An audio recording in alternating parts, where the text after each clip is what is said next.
করে রাখ রে গোরস্থানের একটু মাটি বাইনা করে রাখ।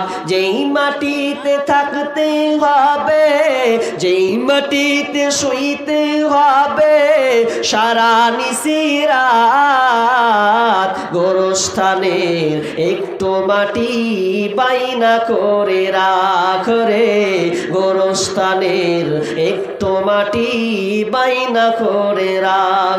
দাদা গেল, দাদি গেল, নানা গেল, নানি গেল, পাড়া পড়শি কত গেল, আমার যাওয়ার দিন আসিবে, আমার যাওয়ার দিন আসিবে, বেশি দূরে নয়, গোরস্থানের একটু মাটি বাইনা করে রাখ রে গোরস্থানের একটু মাটি বাইনা করে রাখ। যেই মাটিতে থাকতে হবে, যেই মাটিতে শুইতে হবে সারা নিশিরাত, গোরস্থানের একটু মাটি বাইনা করে রাখ রে গোরস্থানের একটু মাটি বাইনা করে রাখ।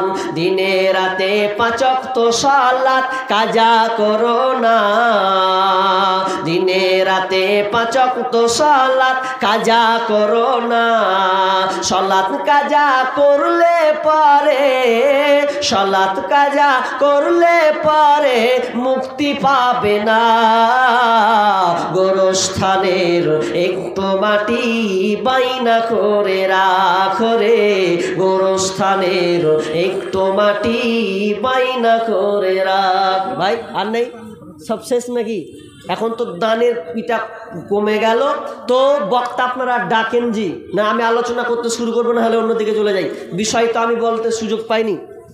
তো আল্লাহর হস্তে দেখেন আর কেউ আছে কিনা আল্লাহর হস্তে, যেটি নাম ডাকলেন ওই নামটি তো মনে হয় এখনো আসেনি গো, 2-4টা এসছে, বাকি গেলা কি করছে আল্লাহ সবকে রানহার দিকে দায়িত্ব দিয়েছেন নাকি আসবে, ওই দিকে দিলে মরে গেলো আসবে না।